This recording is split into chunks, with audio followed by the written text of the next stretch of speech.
More than 20 years have passed since that black day when the 35th President of the United States paid a visit to Dallas, Texas. Since the death of John Fitzgerald Kennedy, there have been many attempts to bring him back to life. In words and pictures, on the stage, on the screen, so many authorities, his friends, his relatives, his enemies, have told us about the man, the life, the legend. But we've never heard from the final, the ultimate authority, Kennedy himself. We have not heard Kennedy on Kennedy until now. Yes, I have that. Yes. Yes, I have that. Mm-hmm. Yes. Yes. Yes, I have that as well. Mm-hmm. Mm-hmm. Yes. Yes. Yes, I have that as well. No, I am not up to date on the fisheries bill for northern Alaska. If it comes up, I'll admit my ignorance with a smile. You know about Telstar? Yes, I intend to start with that. It's just my opening remarks.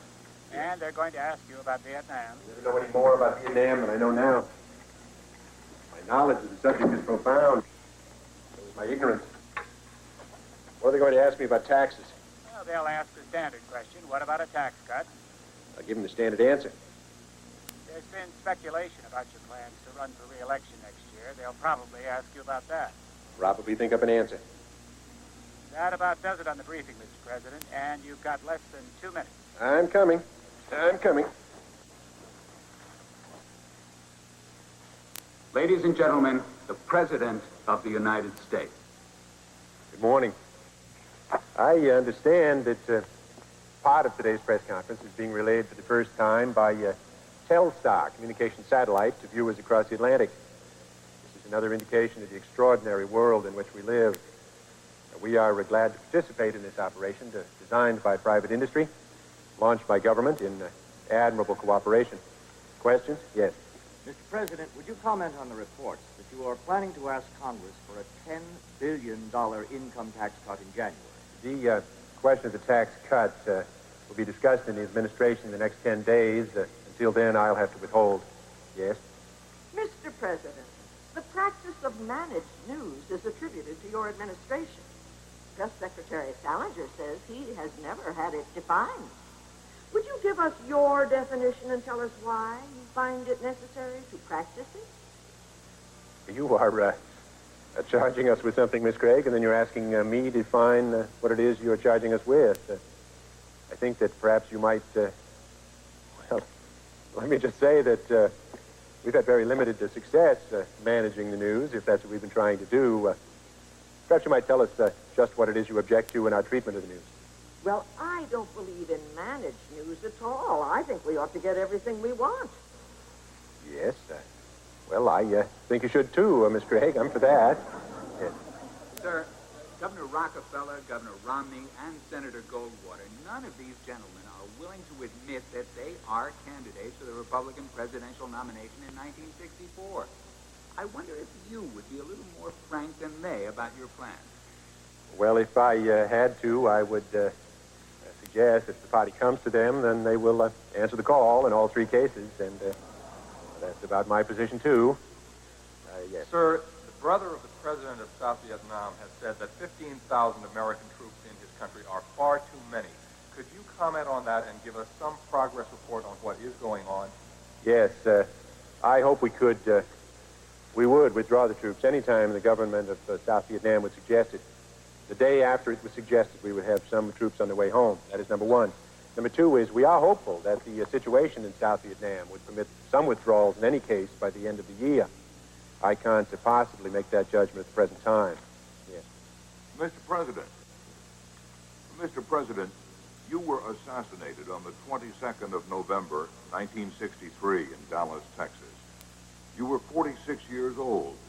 Your death shocked the world. Your administration, your life have become legend.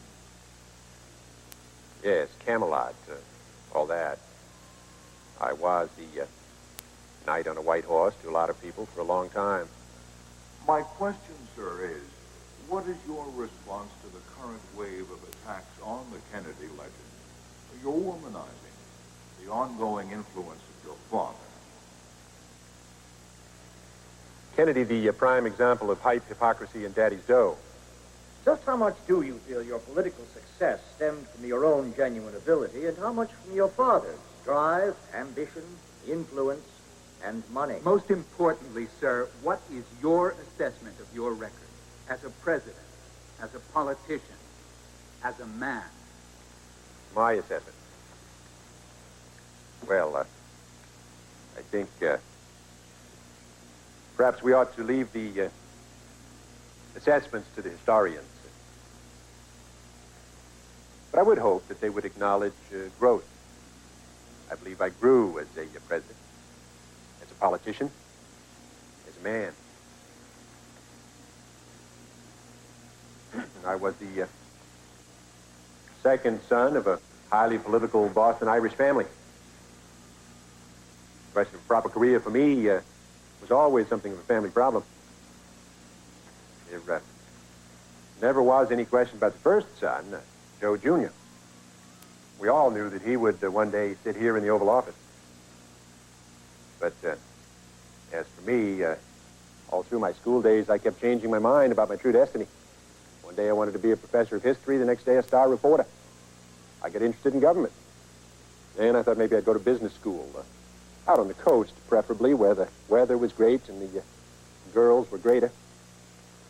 Then instead of business school, I thought maybe I'd go to law school. As my ambitions would change from day to day, I'd talk each one of them over with my father. Now, some pretty harsh things have been said about my father.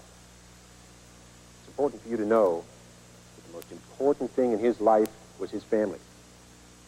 He was always there for his children, always. He'd say, whatever you want to do, it's fine with me, with one condition. Whatever you pick, he said, you must be the best. The best lawyer, the best financier, the best journalist, the best professor of history, whatever it is. His constant advice to all of us was be the best. Second doesn't count.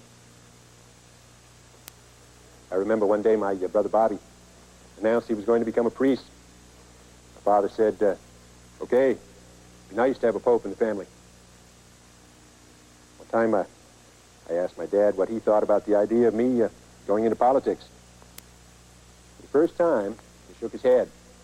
He said, you don't have the temperament for it. Joe was made for politics. He loves following the grandfathers and their political rallies. He loves the crowds and the push and the whole goddamn noisy game. You, Jack, are too quiet, too shy, too withdrawn. You stick to the books. We grew up in a very strict house, one where there were no free riders. All of us were expected to give our best, whatever we did. We had to be at the table 5 minutes early, or we were punished.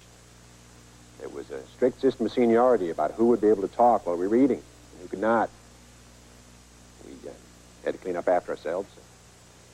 I remember our toothbrushes all lined up like soldiers, all in a row. We were taught to play hard with one another and just as hard against one another. And we were constantly drilled to do our best to win, whether playing touch football or running for office. I remember once my Sister Eunice said she was 24 years old before she realized she didn't have to win something every day of her life. We were rich kids, but that fact was never impressed upon us. For one thing, we had small allowances. My brother Bobby even had a paper route to make a little extra money. His allowance was so small.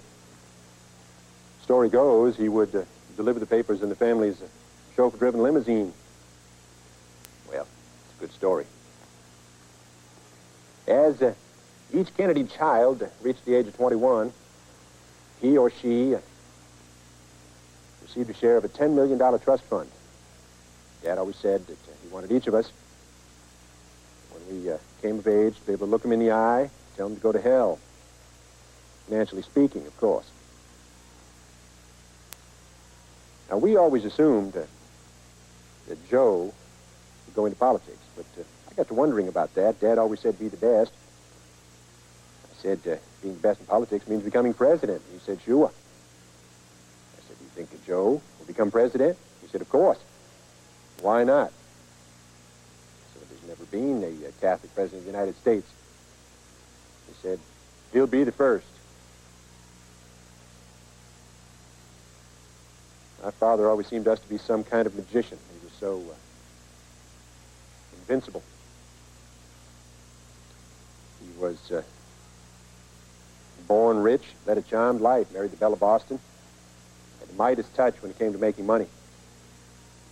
Liquor, oil, real estate, banking, racetracks, motion pictures. Whatever he touched just made us all richer and richer. He went on to become Roosevelt's ambassador to the court of St. James. There were some who felt he wanted to be the president of the United States himself.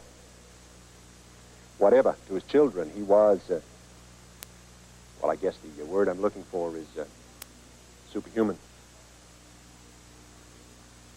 And one day, we discovered he was made of flesh and blood after all.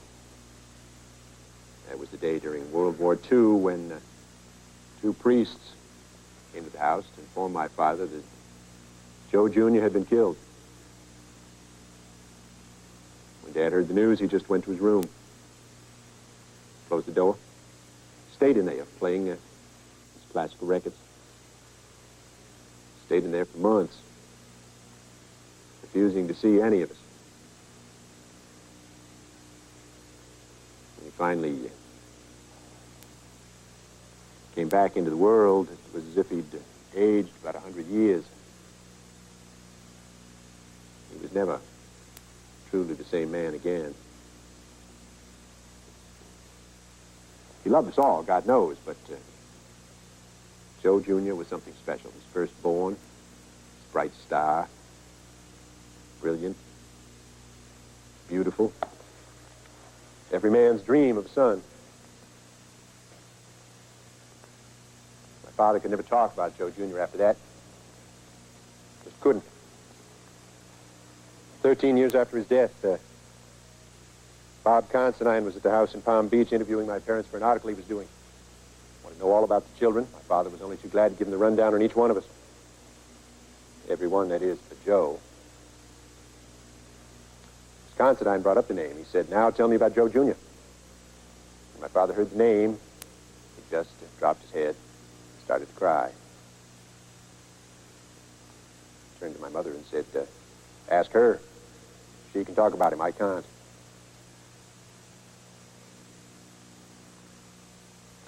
Considine told that story many times. Lots of people wouldn't believe it. They just wouldn't believe old Joe Kennedy could cry. Well, we'd all been brought up on the notion that one day number one son would sit here in the White House. That notion was blown to bits over the English Channel. But were my father's hopes blasted? Not while he had a number two son, and a number three, and a number four.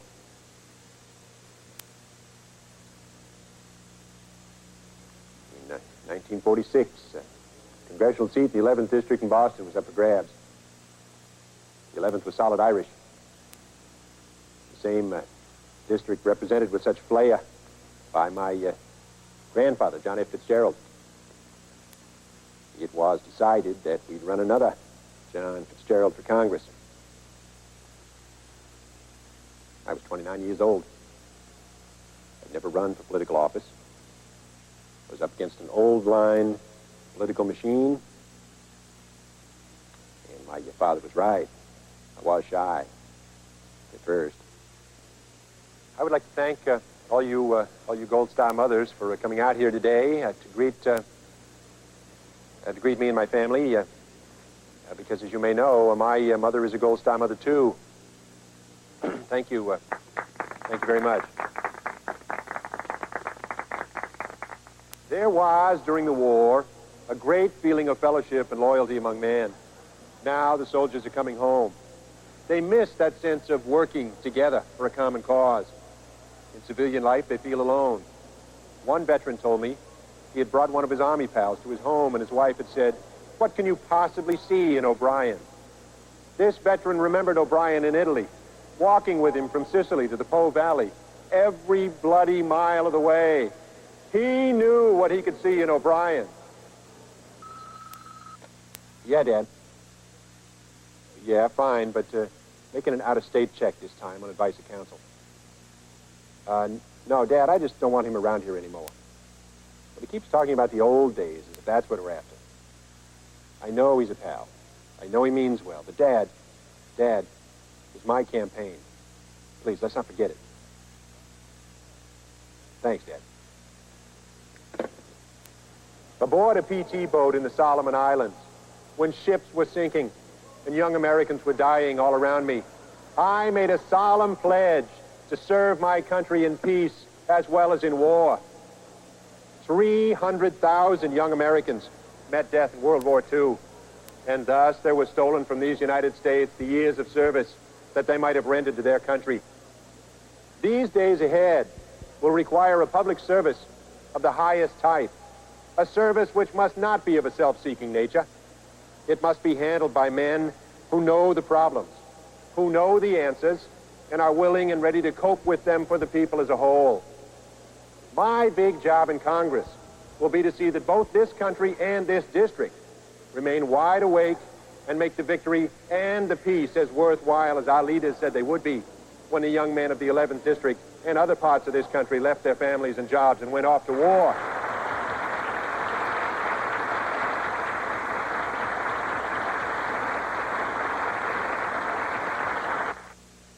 So I moved to Washington, D.C. Once I took a good look around, I knew I was going to like it here. The war was over. They were playing songs like Stardust, Red Sails in the Sunset, Body and Soul. It was a town for bachelors, and it was a time for bachelors. I take little pride in the fact that I set some sort of absentee record in the House for a freshman congressman that year, but after all, I had a house of my own. Lots of friends. My father had made me a millionaire. I was 29 years old. I looked so young that one day on the floor of the House of Representatives, I was mistaken for a page, asked to run an errand. I guess I just wasn't ready to be taken seriously yet. My God, the parties. Historians refer to that period of my political education as the gay bachelor days.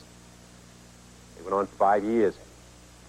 Then in September 1951, I went to dinner at the home of Charlie Bartlett, the Washington man for the Chattanooga Times.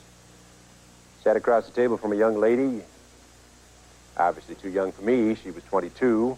I was a veteran congressman at 34. Turned out in the course of the conversation that she worked for the Washington Times Herald doing a kind of inquiring reporter column, doing interviews and taking her own pictures. She had a French name. I asked her if she could speak the language. Yes, she could. And Spanish. And Italian. And she could get along in Polish. And Latin. And ancient Greek. I leaned across the asparagus and asked Jacqueline Bouvier for a date in English. And that was the end of the gay bachelor days. 1952 was a busy year for me. I was courting Jackie and running for the Senate. Courting Jackie was the hard part. Jackie was the true blue blood. My people were potato pickers in Ireland 2 generations back. She'd been brought up on art and poetry. My whole line of conversation was politics. She took me to the art museums, the ballet, the symphony concerts. And I took her to the political rallies, where she met the candidates, the backslappers, the loudmouths. She took it all in with the most delicate little yawn. We sailed together, swam together, sunned together. Life magazine followed us around and called it storybook romance. Damn it, that's what it was. Now, as to running for the Senate, I'd had 3 terms in the House. I figured it was time for the giant step. A lot of the experts didn't agree with me. The Republicans owned Massachusetts lock, stock, and barrel. And what's more, my Republican opponent was an aristocrat, bearer of one of the most illustrious names in the Commonwealth. Now, strike that. Two of the most illustrious names. And Henry Cabot Lodge was not only a Republican, he was Eisenhower's campaign manager. Lodge was a Brahmin, I was a Mick. His father had been in the Senate for 32 years. A majestic man with a flowing white beard who wrote important books and was considered the reigning intellectual of the United States Senate. My forebears had been a couple of ward healers, and the splendid Honey Fitz, who was known as the only man who could sing Sweet Adeline cold sober and get away with it. Lodge had the classic well-oiled political machine. All we had going for us, aside from my father's money, was people. We had my brothers and sisters, my mother and father, my brothers-in-law, and all those honorary Kennedys from Choate and Harvard and the Navy, Palm Beach, Hyannis Poet, and the troops. The college kids did a great job for us that year, and so did the high school kids. One time they distributed 900,000 leaflets door to door. Those kids were really something. From the beginning, we reached out to involve new people in our campaigns. We wanted to recapture the feeling that one person could make a difference. My mother came up with one of the best ideas in the whole campaign. Let us, she said, pay some attention to the ladies. Now, to the old-line politicians, that was a silly way of thinking. Woo the wives instead of the husbands. She did it with a series of tea parties. Dozens of tea parties, ladies' organizations all over the state, hundreds of women at a time.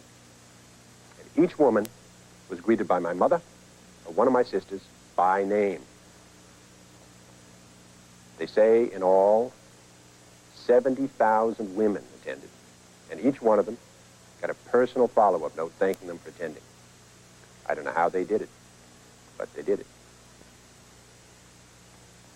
Now, I had kept a map, state of Massachusetts, in my office. Every time I visited a town to make a speech, I'd put a little pin in that map. And when I couldn't go, Bobby went, or my mother, or Jean, or Patricia, or Eunice. Even my youngest brother, Teddy, got his political feet wet that year. And we didn't announce my candidacy for the Senate until that map looked like a pincushion. It was a very tough fight. Henry Cabot Lodge was sitting in the United States Senate when I was a freshman at Harvard. He was the odds-on favorite of the pundits, the pollsters, and the press. The Boston Post wanted to endorse him for the Senate. They also wanted a loan from my father's bank. They got the loan. He didn't get the endorsement. It was Eisenhower's biggest year. Lodge was Ike's right-hand man. He was so certain of being re-elected, he spent all his time campaigning for Eisenhower. Well, he was half right. Ike took Massachusetts, and I beat Lodge. By a whisker, I'll admit. I only got 51% of the vote, but I beat him. And ex-Senator Lodge was heard to say, it was those goddamn tea parties. The freshman senator is rarely heard from and barely visible. He's supposed to spend his first term earning his way around the back rooms, keeping his mouth shut, making new friends, and trying hard to get his name in the papers back home.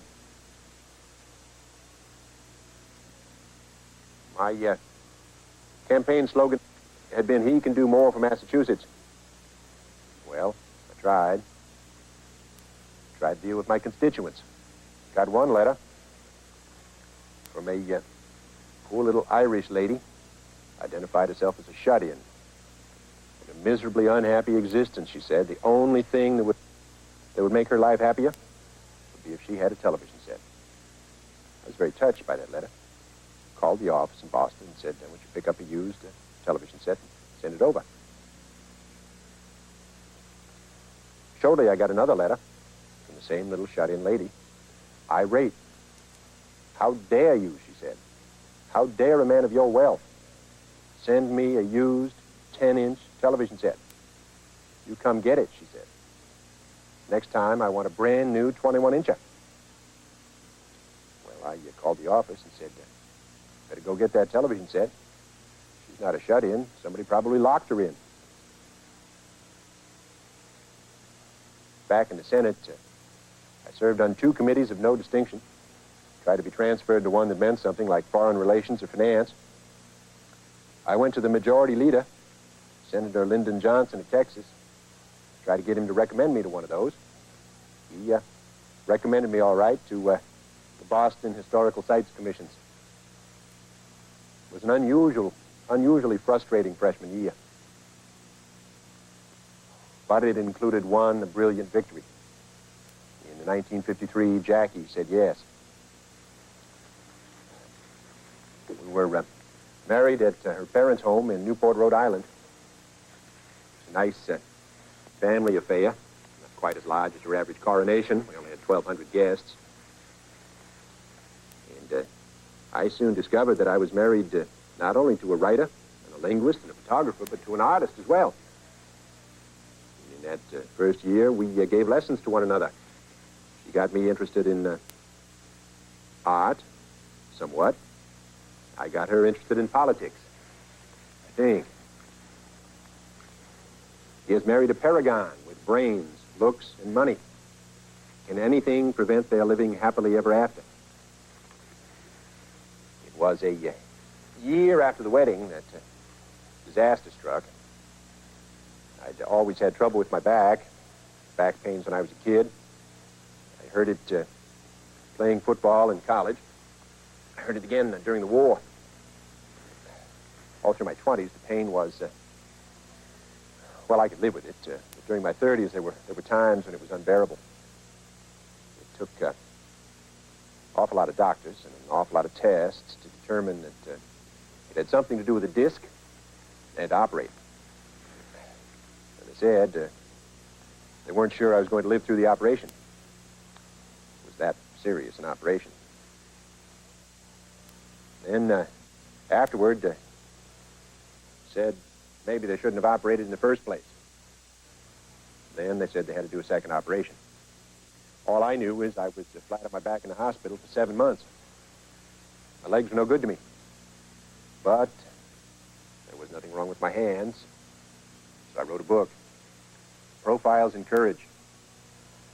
I mention it here for a purely ulterior purpose.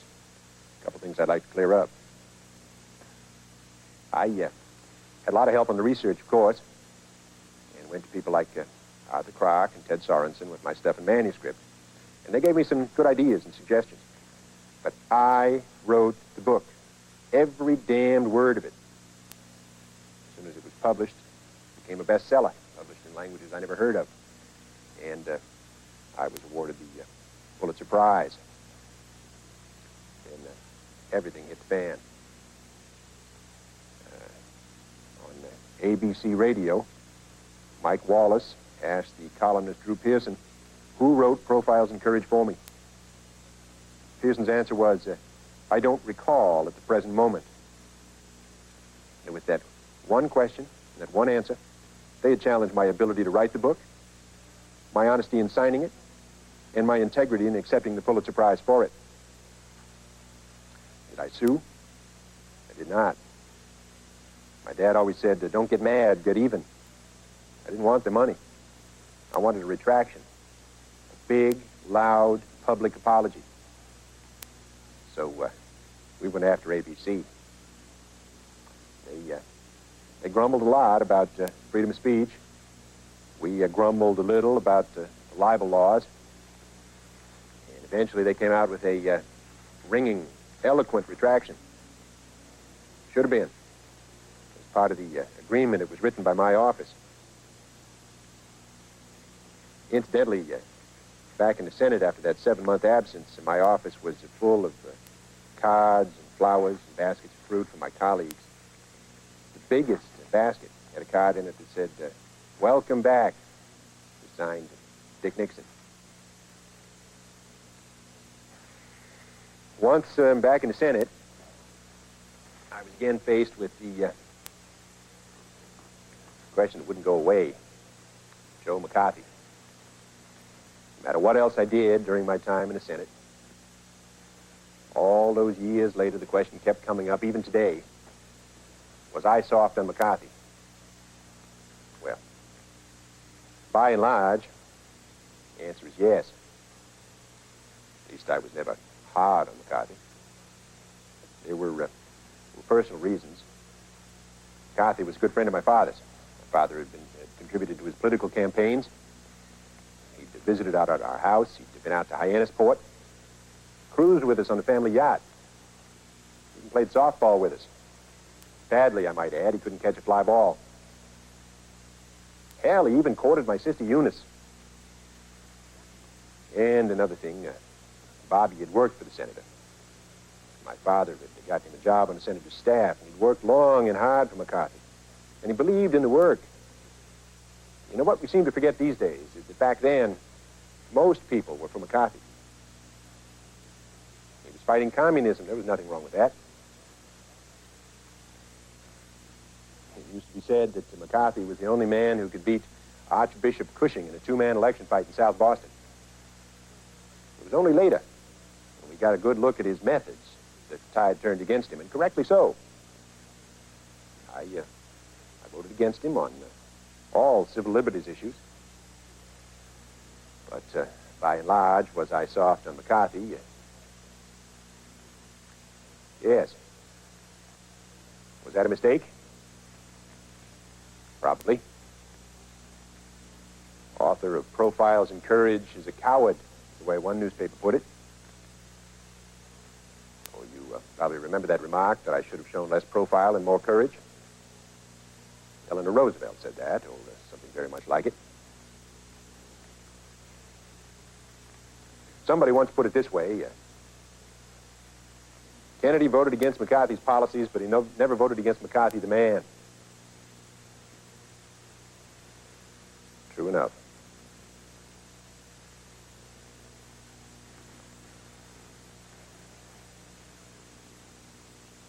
In 1956, I tried hard to be the Democratic candidate for vice president on the same ticket as Adlai Stevenson.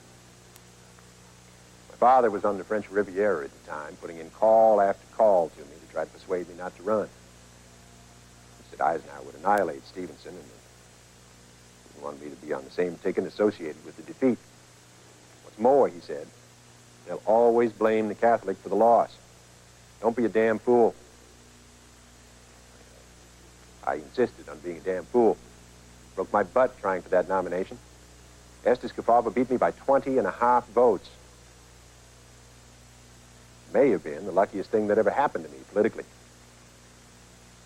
I was not part of the awful Democratic defeat that year, and 1956 was the first political convention to be televised nationally. The nation saw me give that nominating speech for Adlai. The time is right. The hour has struck. The man is here, and he is ready. Let the word go forth that we have fulfilled our responsibility to the nation. Ladies and gentlemen, it is now my privilege to present to this convention as a candidate for the President of the United States the name of the man uniquely qualified by virtue of his compassion, his conscience, and his courage to follow in the great traditions of Jefferson, Jackson, Wilson, Roosevelt, and the man from Independence. Fellow delegates, I give to you the man from Libertyville, the next President of the United States, Adlai E. Stevenson.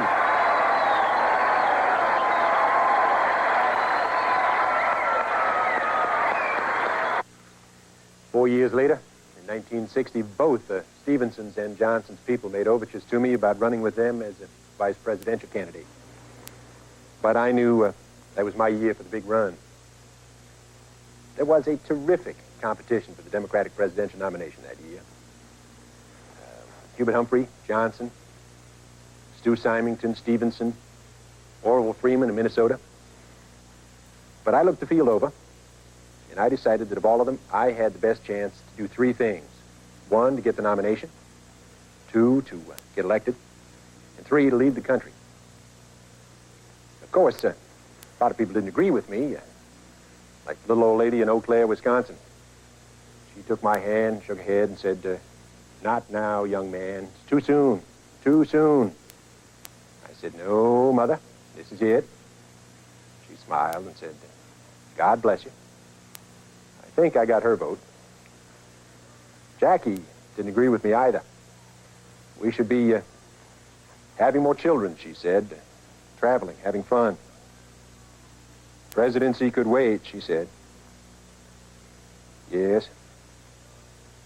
But I couldn't. Now, I knew no one was going to hand me the nomination. If I were governor of a large state, Protestant, and 55, perhaps I could lay back and wait for it to come to me, but I was a junior senator, Catholic, 42 years old. One newsman who was covering the campaign asked me if I thought a 42-year-old could stand the strain of the presidency. I said, I don't know about a 42-year-old, but a 43-year-old can. First hurdle was the primaries. Big question was, could I get that Protestant vote? My main opponent, Hubert Humphrey, pretended he was above raising the Catholic question. Every time he showed up for a speech somewhere, one of his people would be sure the band struck up, "Give me that old-time religion." Hubert was a smart politician, but he got too excited, too worked up. I figured what people wanted was a more boring, more monotonous personality, like me. One day I went into a tavern, introduced myself to a man at the bar. I said, "Hello, I'm John F. Kennedy, running for president. I'd like your vote." The man looked me up and down and said, "President of what?" Jackie was pregnant with John, but she was with me a good deal of the time. None of this was easy for Jackie. She never did like politics, and, it was always an effort for her to put herself on display, but she helped me beat Humphrey in Wisconsin, and she came down with me to fight him in West Virginia. West Virginia is a coal mining country. John L. Lewis, the big boss of United Mine Workers, had sworn to see to it that I got trounced because Humphrey was his man. It's a big anti-Catholic country, 95% Protestant. Billy Graham would go in there later to lead the miners in a prayer for Richard Nixon. As one newspaper put it, urban, Boston, Irish Catholic Kennedy doesn't stand a chance in West Virginia. So we went to West Virginia. We went right into John L. Lewis's front yard, and urban, Boston, Irish Catholic Kennedy spoke in the mines and the towns and the hills and the hollows. West Virginia was more than a campaign stop to me. It was one of the turning points of my life. We went down to those grubby little towns where 10-year-old kids had lost their teeth because all they had to eat was surplus lard. Where young mothers didn't have the milk to suckle their babies, couldn't afford to buy any at the company store. We went into the mines, shacks made of tar paper and rusty tin. Jackie and Bobby and me. It was the first real experience any of us had had with poverty. I'm afraid that up to that point in our lives, poverty was nothing but a word. Subject you kicked around in abstract discussions after lunch. In West Virginia, we saw it, touched it, smelled it. Grinding, stinking, sickening poverty. And none of us was ever quite the same person again. One of the first things I did after the election was give as many government projects as I could to West Virginia. You wonder why Bobby was always so passionate on the subject of the hungry and the poor? West Virginia. I asked those people to vote for a candidate, not for a church. I asked them to vote for jobs, full employment and full stomachs. To vote like Americans. Well, I got 60% of the vote. I won in all but 7 of 55 counties. One so big that Humphrey dropped out of the race. From there on, the primaries were a cinch. We won in Nebraska, Maryland, the time it came to Oregon, I got more votes than all the other candidates combined. We got to Los Angeles in July for the convention. I had the delegates, I had the pledges, and I got the necessary 761 votes on the first ballot. On the night of Wednesday, July 13th, 1960, I became the candidate of the Democratic Party for the presidency of the United States. We stand today on the edge of a new frontier, the frontier of the 1960s, a frontier of unknown opportunities and perils, a frontier of unfulfilled hopes and threats. But the new frontier of which I speak is not a set of promises. It is a set of challenges. It sums up not what I intend to offer the American people, but what I intend to ask of them. Recall with me now the words of Isaiah. They that wait upon the Lord shall renew their strength. They shall mount up with wings as eagles. They shall run and not be weary. As we face the coming challenge, we too shall wait upon the Lord and ask that he renew our strength. Then shall we be equal to the test. Then shall we not be weary. And then we shall prevail. Thank you. Thank you. Well, now the Democrats had a number one man. Who were the most likely candidates for number two?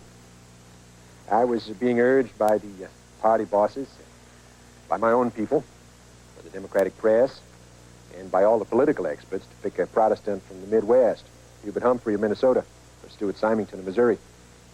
I said, what about a Protestant from the South, Lyndon Johnson? Pandemonium. How the hell did I expect to get the liberal vote and the labor vote with that redneck on the ticket? Didn't I know that Johnson was anathema to the North, to the Eastern Democratic establishment, to George Meany of the AFL? Well, we had the press breathing down our necks. The clock was running. Everyone had an opinion. There was so much door slamming and telephone banging and foot stomping up and down the corridors, you'd think that the vice president was being picked by the Marx brothers. I simply told them I wasn't going to be elected to the presidency without the Southern vote. I wasn't going to get the Southern vote without Texas. The best way to get Texas was to put a Texan on the ticket. My Texan was Lyndon Johnson. Every time I looked at old Lyndon, I'd always seen him as a riverboat gambler, wearing a long black frock coat with aces up his sleeve. But I knew he was an absolute master of political chess, the greatest parliamentarian since Henry Clay. And nobody had a better voting record on civil rights than Lyndon. Nobody. Well, it took some time, but they agreed. Lyndon Johnson would be the man. And my only concern about offering it to him was that I was afraid he wouldn't take it. He'd already said he'd never trade his vote in the Senate for a gavel. He'd also said, with a look in my direction, that the vice presidency was a great place for a young man who needed experience. It was obvious to me that Lyndon had no desire to play second fiddle, but I figured he deserved the first refusal. So, about 8 o'clock in the morning of the 14th, I called his suite at the Biltmore, gave him 2 hours to get dressed. I figured he'd need that time to confer with Lady Bird and Sam Rayburn and his own inner circle. Sure enough, I found out later he'd called them all while he was getting dressed, and they all told him the same thing. If Kennedy offers you the vice presidency, turn it down. So when I got to his suite about 10 o'clock, I didn't exactly offer the job to him. I just sort of held it out like this and asked him if he might be interested. He grabbed it. He said yes. And I knew then that Lyndon Johnson and I were alike in one very important area. Despite our vast differences in personality, background, and political opinion, we would both listen, we would both confer, we would both ask opinions, and then we would both make up our own minds. So, the Democratic Party went into battle with a New Englander and a Texan bearing the standards. The signs were not good. Nixon was way ahead in the polls. Eisenhower had been an immensely popular president. Nixon was his hand-picked successor. The economy was healthy. Americans don't like to portrayed presidents in midstream. As usual, the press of America was 75% Republican, and our candidate for the presidency was a Catholic. They said nobody of that persuasion had a prayer. The question is, would I, as president, be responsive in any way to ecclesiastical pressures? My answer is no. I'm not the Catholic candidate for president. I do not speak for the Catholic Church on issues of public policy, and no one in that church speaks for me. I would not take orders from any pope, cardinal, bishop, or priest, nor would they try to give me orders. If I took orders from the pope, I would be breaking my oath of office and commit a sin against God. I would be subject to impeachment and should be impeached. I don't know how to make my stand any clearer. Sir, do you believe in the infallibility of the Pope? Well, I once discussed the infallibility of the Pope with Cardinal Spellman of New York City. The Cardinal said, I don't know, Senator. All I know is he keeps calling me Spillman. In religious time, I began to understand why Henry VIII set up his own church. And religion wasn't our only problem. Harry Truman hated my father so much, he found it impossible to say one kind word about me. He did say that I had my ear so close to the ground that it was full of grasshoppers. Not an original remark, but Harry liked it enough to take the credit for it. As to the religious issue, Harry said, it's not the Pope I'm worried about, it's the Pop. Truman had a lyrical way with words when he wanted to, like the time he called my father the worst son of a bitch he'd ever met. You can understand why my dad never made a public appearance on my behalf all during the campaign. And it went on. Some fellow put out phony quarters with the Pope's head on them. Someone started the slogan, join the church of your choice before it's too late. Americans never feel lukewarm about a presidential candidate. They like him or they dislike him. People made no bones about how they felt about me. A movie theater down south was showing a motion picture about my PT-109 experience during the war. On the marquee it said, come see how the Japs almost got Kennedy. The story was circulated. If Jack, Bobby, and Teddy were all aboard a sinking ship, who would be saved? Answer, the country. And of course I was accused of being young. I said if 14 years of elective service were not enough preparation for the presidency, then that ruled out all but a handful of American presidents and every president of the 20th century.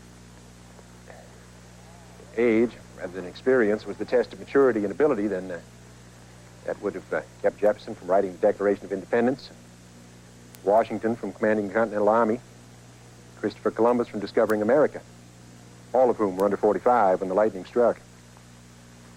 There was one other name on my list of young achievers, but I crossed him off. I never mentioned Jesus of Nazareth because you will remember I had promised to observe a strict separation between church and state. Now, I've been asked whether I thought televised debates with Richard Nixon were the turning point in the campaign. My answer is an emphatic yes. Not because I was the better debater, necessarily.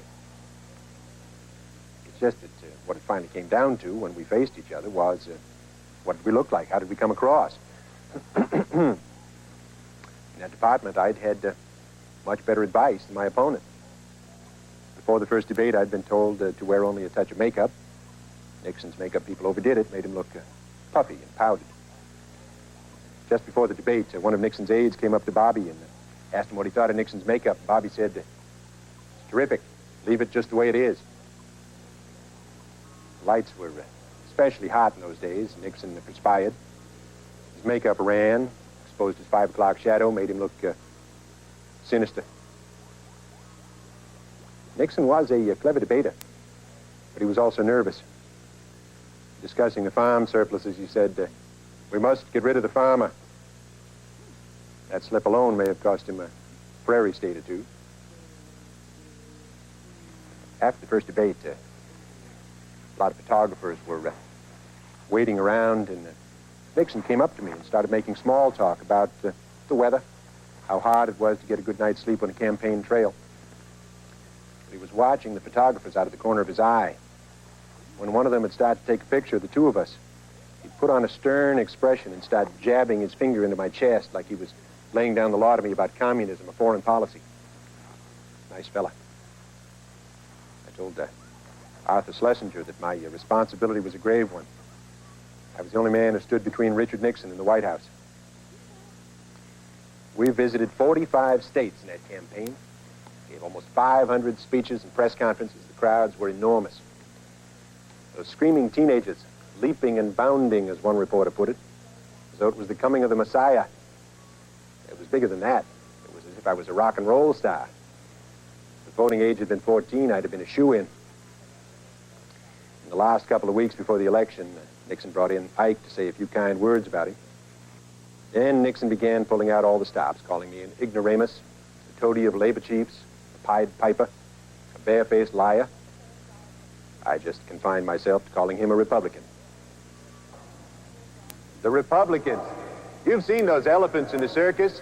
They have a long memory, but no vision. When they move around the ring, they have to grab the tail of the elephant in front of them, so there's no way to go. Dick Nixon grabbed the tail of the elephant ahead of him in 1952, 1956. But now in 1960, he's the one who's supposed to be running, not Eisenhower. I stand tonight where Woodrow Wilson stood, where Franklin Roosevelt and Harry Truman stood. Dick Nixon stands where McKinley stood, where Harding and Coolidge and Alf Landon stood, where Dewey stood. Where do they get those candidates? I'd like to thank all of you for inviting Mr. Nixon and myself as co-speakers at Cardinal Spellman's annual Alfred E. Smith dinner here at the Waldorf Hotel. Cardinal Spellman is the only man so widely respected in American politics that he could bring together amicably at the same banquet table for the first time in this political campaign two figures who are increasingly apprehensive about the November election, who have long eyed each other suspiciously, and who have disagreed so strongly both publicly and privately. Vice President Nixon and Governor Rockefeller. Mr. Nixon, like the rest of us, has had his troubles in this campaign. But I think the worst news for the Republicans this week was that Casey Stengel has been fired from the New York Yankees. It must show that perhaps experience does not count. On this matter of experience, I had announced earlier this year that if successful, I would not consider campaign contributions a substitute for experience in appointing ambassadors. Ever since I made that statement, I have not received one single cent from my father. Mr. Nixon, it was reported, said recently that I was another Truman. I take that as a compliment, although I'm not sure he meant it that way. I'd like to return the compliment. He's another Dewey. Before I close, since this is a dinner for a member of the church, I'd like to read to all of you a wire, which I sent recently to President Truman. Dear Mr. President, I have noted with interest your suggestion that all of those who vote for my opponent can go to hell. While I understand and sympathize, I think it is important that our side try to refrain from raising the religious issue. Thank you. Election day, we were in Hyannisport. Bobby had set up a real command post in his house with the phone lines all over the country, news tickets, and, of course, the troops. At first, it looked like a real Kennedy landslide. We all put on funny hats, broke out the beer and champagne. Then the returns started coming in from the farm states, the heavily Protestant areas, and the funny hats came off. The laughter stopped. Lyndon called to say, I hear you're losing Ohio, but we're doing fine in Pennsylvania. I announced to one and all that it wouldn't be settled before morning. I was going to sleep. Everyone followed, except Bobby. He stayed up all night in front of the television set. About 5 o'clock in the morning, maybe 6, about that, he started to move the Secret Service men into the compound in Hyannisport. Let the word go forth from this time and place to friend and foe alike that the torch has been passed to a new generation of Americans, born in this century, tempered by war, disciplined by a hard and bitter peace, proud of our ancient heritage, and unwilling to witness or permit the slow undoing of those human rights to which this nation has always been committed, and to which we are committed today at home and around the world. Let every nation know, whether it wishes us well or ill, that we shall pay any price, bear any burden, meet any hardship, support any friend, oppose any foe to assure the survival and the success of liberty. This much we pledge and more. To those nations who would make themselves our adversary, we offer not a pledge, but a request that both sides begin anew the quest for peace before the dark powers of destruction, unleashed by science, engulf all humanity in planned or accidental self-destruction. And so, my fellow Americans, ask not what your country can do for you. Ask what you can do for your country. My fellow citizens of the world, ask not what America will do for you, but what together we can do for the freedom of man. Finally, whether you are citizens of America or citizens of the world, ask of us here the same high standards of strength and sacrifice which we ask of you. With a good conscience, our only sure reward, with history, the final judge of our deeds, let us go forth to lead the land we love, asking his blessing and his help, but knowing that here on earth, God's work must truly be our own.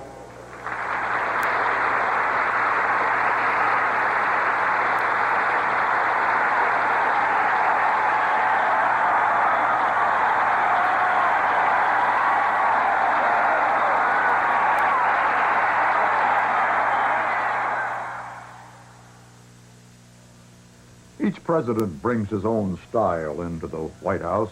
We've had stiff-collar types who were sticklers for dignity. We've had country boys who put cuspidors in the Oval Office. John Kennedy was an impatient man. Time, he would say, is what counts most in life. Patience, he would say, is the least of my virtues. I hate to bore, he once said, and to be bored. When he did relax, it was with a cigar, in the rocking chair, in the company of good friends who could tell him good stories, clean ones and dirty ones. Only the friends knew that he was in constant pain. Only the friends knew that he often had to use a pair of crutches to move across the room. The Kennedy style could always disguise the pain. The Kennedy style was a triumph of manners, wit, and charm. He had, in a word, style.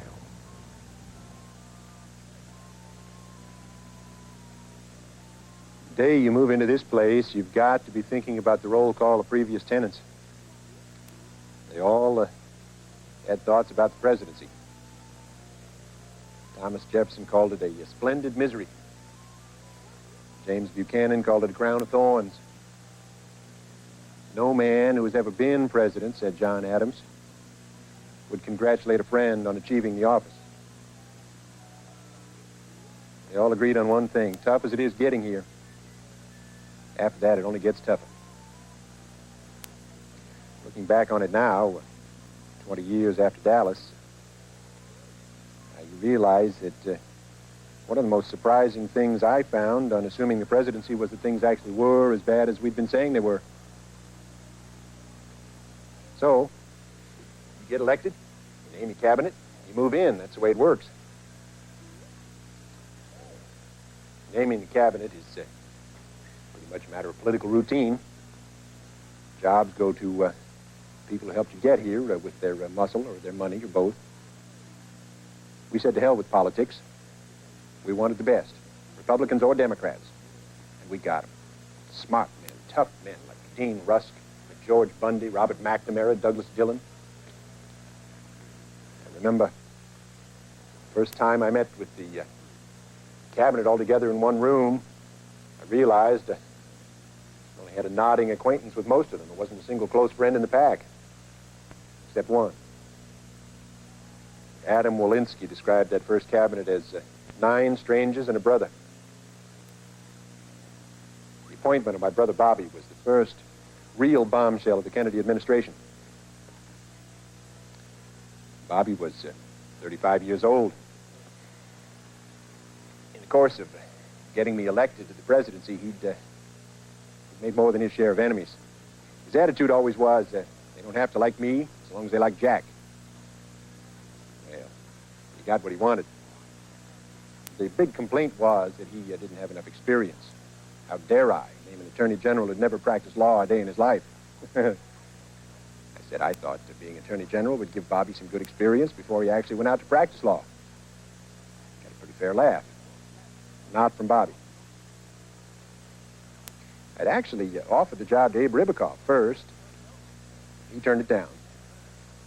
He couldn't quite see a Jewish attorney general forcing white Southern Protestant schools to accept little black boys and girls. I didn't know who to go to next. My father came up with the idea. I said it would be the most controversial appointment I could possibly make. My father said one day it would be looked upon as the best appointment I'd ever made. So I ran it by the inner circle, family, friends, advisors. Everybody was against the idea. Everybody. Everybody but my father. He pointed out two salient facts. One, I needed Bobby with me in Washington. Through all my campaigns, he'd been my rudder and my anchor. And two, I needed somebody in that cabinet who could talk back to me. Funny thing happens on assuming the presidency. Nobody calls you Jack anymore. It's Mr. President this, Mr. President that. So I offered the job to Bobby. Ben Bradley asked me how I intended to give the news to the world. I told him I thought I'd open the front door of the house in Georgetown some morning about 2 o'clock, look up and down the street. If nobody was in sight, I'd say, it's Bobby. Looking back, I'd say my father was right. I think Bobby's record as Attorney General stands up to the best of them. I once got a letter from a lawyer saying he thought Bobby would make a much better president than me. I wrote him back, said, I have consulted with Bobby about this, and to my distress, the idea appeals to him. You know, he never liked the name Bobby. He always wanted people to call him Bob. Nobody ever did. All his life, he looked like a member of the freshman class. All his life, people called him Bobby. His name was all wrong for one of the most dedicated, concerned, compassionate human beings I ever knew. Talk about growth. There was a man who was tested and in every instance rose to the challenge. So, Bobby stayed. And together, we faced new challenges every day. We had some successes and some failures. President Eisenhower once told me there would be no easy matters come to me as president. If they were easy, he said, they'd be settled at a lower level. He was right. The Bay of Pigs was my first and most painful lesson. The Bay of Pigs was my first confrontation with the military mind. The plan was formulated during the Eisenhower administration, but wasn't ready to go until 4 months after we took office. It seemed simple enough. A group of Cuban exiles, Fidel Castro's own countrymen, without overt U.S. support, would succeed in establishing a beachhead on the island of Cuba. Castro, they assured me, was already losing his popularity, would fall apart as the population would rush to join the ranks of the invaders. A new revolution would begin, resulting in a brand new democratic regime. Failing that, at the very least, the invading force would magically melt away into the mountains, carry on a guerrilla war from there, ultimately resulting in the downfall of Castro. Simple. I could endorse it. The Pentagon, the military, the Joint Chiefs, the CIA, which set the whole damn thing up in the first place, all assured me it could not fail. All their skill, all their efficiency, all their experience was on the line, and they said it could not fail. Lousy planning, self-deception and double talk. 119 men died in the water and on the beaches. Hundreds more rotted in Cuban jails for months. It was a disaster. The responsibility was totally mine.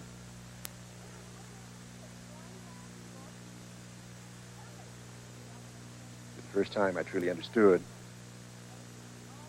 why the Founding Fathers put a civilian in charge of the generals. This civilian simply hadn't been around long enough to know how wrong they could be.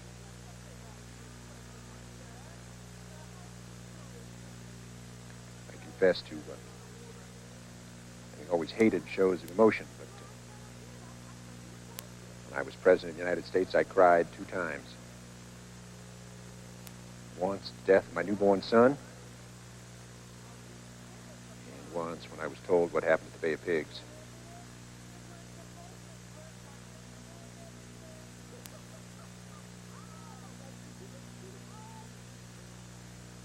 Bay of Pigs brought home to me the almost infinite loneliness of the presidency.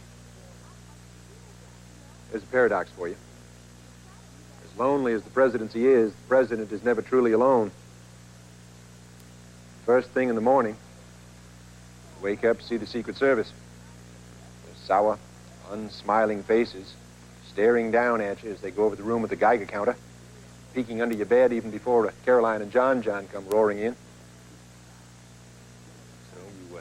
Start the day with a mob scene in your bedroom, and it never lets up. Meeting after meeting. Cabinet, the press, the world. In October of 1962, one of our U-2 flights over Cuba spotted something near San Cristobal and shot film on it. Next morning, I was still in my pajamas, going through the morning papers when McGeorge Bundy came in, all steamed up, broke the news. Russian missiles were being installed in Cuba, 90 miles from the Florida coast. Adlai Stevenson, McGeorge Bundy, Robert McNamara, Maxwell Taylor, Lyndon Johnson, Ted Sorensen, Dean Rusk, John McCone of the CIA, my brother Bobby, the combined chiefs of staff. In a word, the brain trust and the military might of the United States of America. It was called the Executive Committee of the National Security Council. Later on, they called us XCOM. We'll meet around the clock from now on. No word about this to wives, friends, relatives, or allies. If the Russians find out we know about Cuba, we blow our advantage. So it's business as usual. We'll break up into committees. Each one will study a particular plan of action. No member of XCOM ever tipped a word of what we were doing. We had meeting after meeting, morning, noon, night, midnight.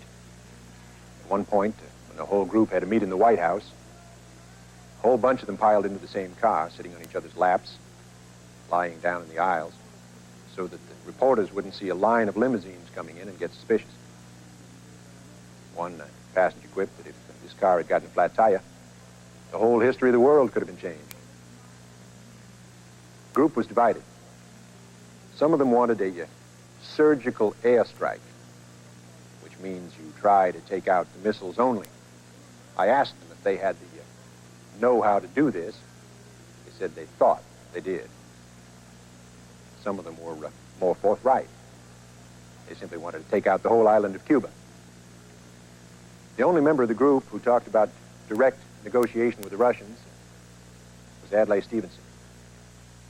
He offered the suggestion that we trade our missiles in Turkey for theirs in Cuba. But he was quickly and rather brutally shouted down. XCOM, on the whole, was determined to act, not negotiate. It came down to a choice between an invasion and a blockade. Either one could have drastic consequences. The arguments were hot and heavy. The Navy, the Air Force, and the 3 Army divisions in Florida were ready to invade Cuba at any moment. They were pushing to surprise Castro on the following Sunday morning with a total invasion.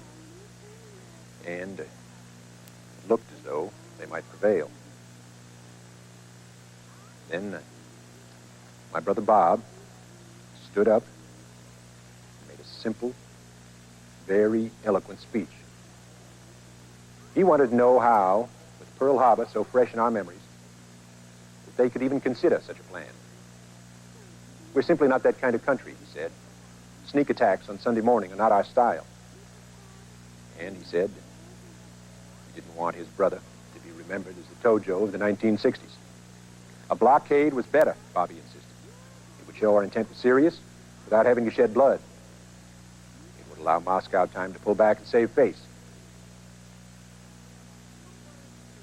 It was very quiet after Bobby's speech. That was the turning point. A blockade it would be. The stock market fell. People built fallout shelters again. There was a run on dried foodstuffs. Pacifists around the world sent hate cards. Bertrand Russell wired me, "Your action desperate. No conceivable justification." Here at home, the telegrams ran 10-1 in favor of our stand. Khrushchev screamed piracy, threatened to sink any ship that got in his way. Everyone watched, waited for the confrontation. Then out of the blue, their ship stopped. The Russian fleet sat still in mid-ocean, but showed no signs of removing the missiles from Cuba. We waited, but still, there was no sign that they were going to dismantle those missiles. Finally, I gave Russia an ultimatum. Remove the missiles by the beginning of the coming week or we invade Cuba. Again, we were at the brink. Then a strange thing happened. We got a letter from Khrushchev saying he was ready to concede. He would remove the missiles if we'd promised not to attack Cuba. Now, before we could even begin to savor our victory, a second letter arrived, full of the same old threats, the same old bluster, as if he'd never written a previous letter. We were all dumbfounded. Everyone was in a quandary trying to figure out which was the real Khrushchev, letter 1 or letter 2. Again, it was Bobby who came up with the solution. Ignore the second letter, he said. Simply act as if we'd never gotten it. So, the reply I sent was strictly to the first letter. I told Khrushchev if he'd remove the missiles, we would not attack. I congratulated him on his good judgment, common sense, and I held my breath. Following a Sunday morning, as I was about to leave for church, I got a message from the State Department that Khrushchev had agreed all would go as we requested. Unconditional war can no longer lead to unconditional victory. It can no longer serve to settle disputes. It can no longer concern the great powers alone. For a nuclear disaster spread by wind and water and fear could well engulf the great and the small, the rich and the poor, the committed and the uncommitted alike. Mankind must put an end to war, or war will put an end to mankind. The Cuban Missile Crisis was the precursor of many changes. Coming that close to nuclear war, nuclear annihilation, made us all think in new ways. I found myself thinking about the world Caroline and John would live in. What kind of world were we leaving behind for the children? If these crises were tests, as some say they were, and perhaps in passing them we all learned something. In Chinese calligraphy, the character denoting crisis has two meanings: danger and opportunity.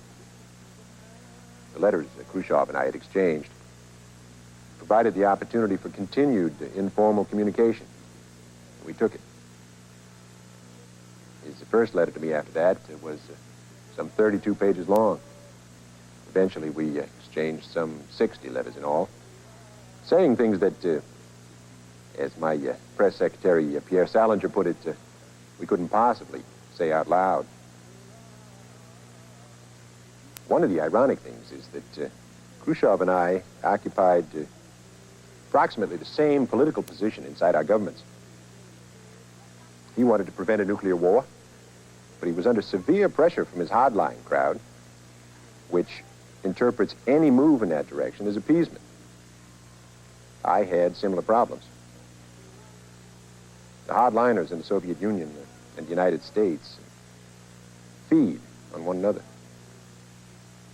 In spite of them, however, Khrushchev and I, through this continued exchange of letters, eventually laid the groundwork for what became the Atmospheric Nuclear Test Ban Treaty. If there's anything I'd like to be remembered for, if there's anything I would ask to be remembered for, it would be the Nuclear Test Ban Treaty. Peace Corps was, to my mind, one of the great good deeds of the century.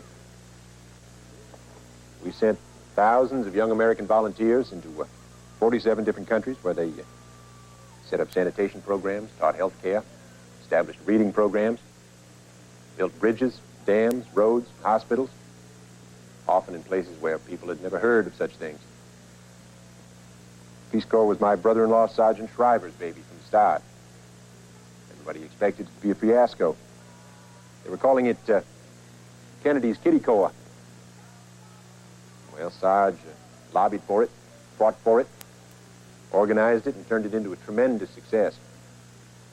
Credit all belongs to him. Allow me to introduce myself. I'm Teddy Kennedy's older brother. I learned long ago that these Democratic fundraising functions here in Boston are tremendous. But the thing is not to make a speech, so I'm going to be very brief. I, first of all, want to express my appreciation to my brother, Senator Edward M. Kennedy, for his offering me his coattail. Teddy has been down in Washington, and when he came to see me the other day, he said he was really getting tired of being referred to as the president's younger brother and of being another Kennedy. He says it's crowded in Washington, and he's going to break loose and change his name. He's going out on his own. He's not going to be a Teddy Kennedy anymore. He's changing his name to Teddy Roosevelt.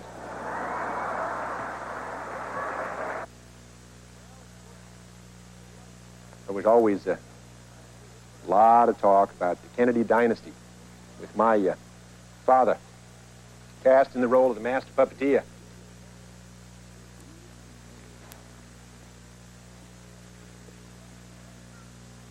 As a rule, there's nothing unusual, nothing wrong with a strong father-son relationship.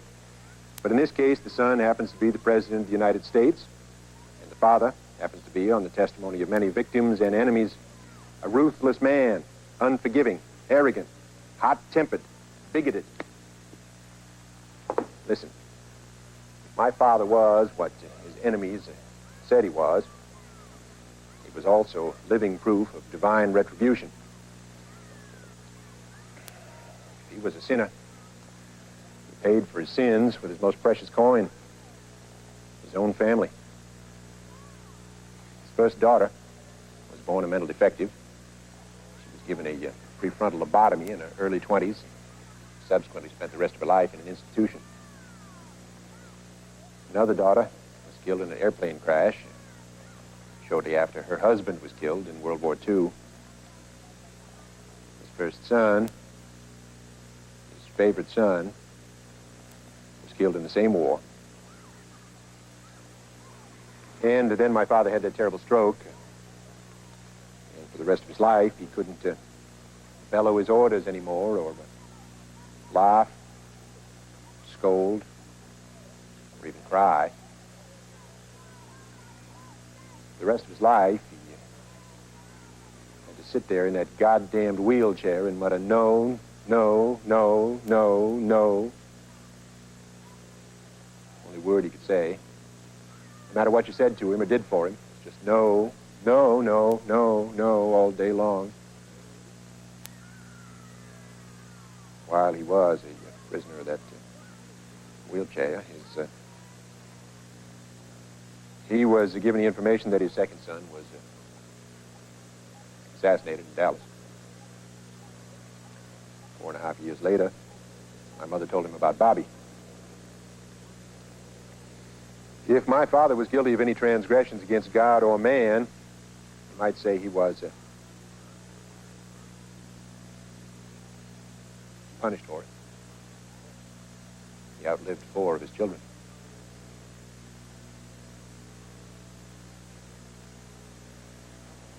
So it goes. So the accusations and the testimonials pile up for me and mine, against me and mine.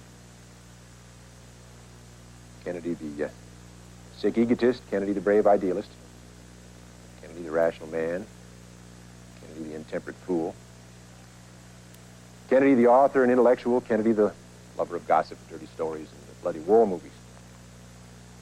Man who almost led us into war.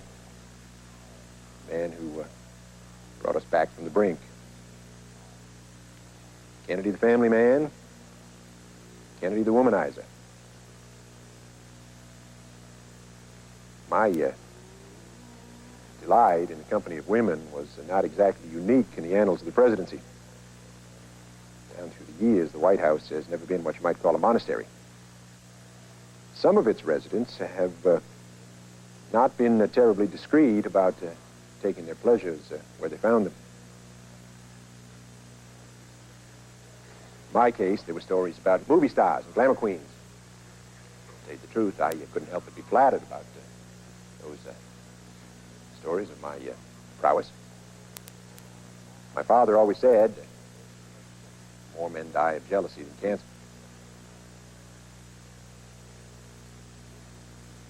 As to the women, power has always been known to be a great aphrodisiac. The mayor of Dublin told the newspapers after my 3-day trip to Ireland that 375 Irish women had confessed to going to bed with me. Well, my critics were always very eager to point out that I was not a man of reflective thought. That I had ants in my pants. Well, I was a man of action. I did lead. Greek definition of happiness is the full use of one's powers along lines of excellence. I did fight for things that at the time many of us believed were decent, necessary, and just. And best of all, I did keep the peace. I've always held to the firm conviction that what made Abraham Lincoln truly great was his second term. Lincoln legend rests on a base of solid accomplishment. Second term gave him the chance to finish the Civil War, map out the Reconstruction. Had he not had those final months in office, I doubt that he would have moved so serenely into his own special immortality. As for me, my legend must rest on what might have been.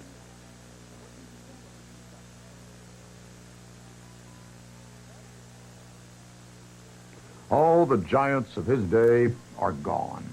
De Gaulle, Adenauer, Nehru, McMillan, Khrushchev. Kennedy made sure he met them all. If they didn't come here, he went to them. One of the glowing parts of the legacy is the memory we all have of this handsome young American going forth to meet the old men of Europe with zest in his step, with affection in his eye. We could see that wherever he went, he was liked. We were all proud of that. When he died, they wept in the streets of Berlin. Even in Moscow, the newspapers carried black borders. He was a happy president. He loved the job. He loved every minute of it. Dave, lay out my gray flannel, will you? In plain. And pack enough extra shirts so I can have a change after lunch and after dinner, too.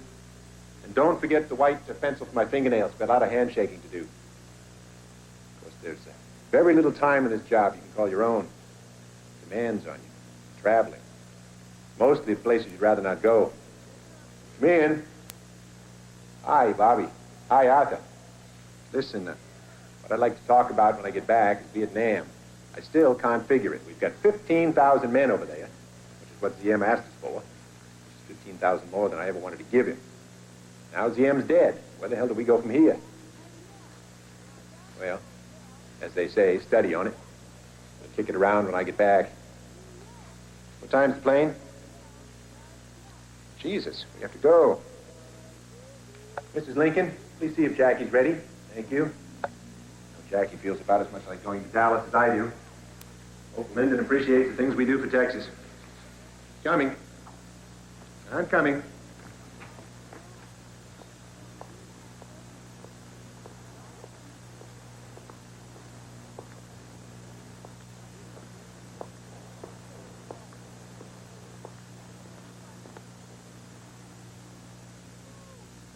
I have, therefore, chosen this time, this place, to discuss a topic on which ignorance too often abounds, and the truth is too rarely perceived.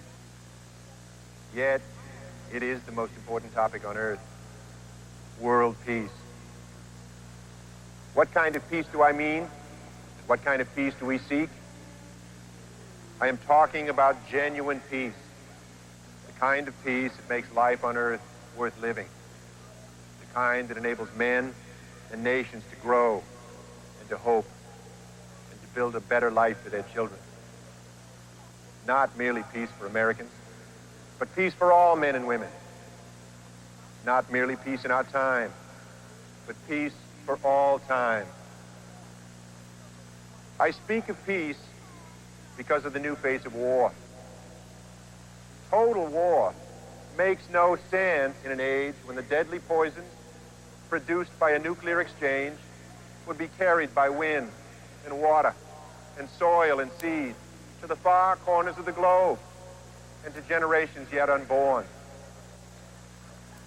So let us not be blind to our differences, but let us also direct attention to our common interests and to the means by which those differences can be resolved. And if we cannot end now our differences, at least we can help make the world safe for diversity. For in the final analysis, our most basic common link is that we all inhabit this small planet. We all breathe the same air. We all cherish our children's future. And we are all mortal. This presentation of JFK, a one-man show, was made possible by a grant from American Standard. We make things better and better.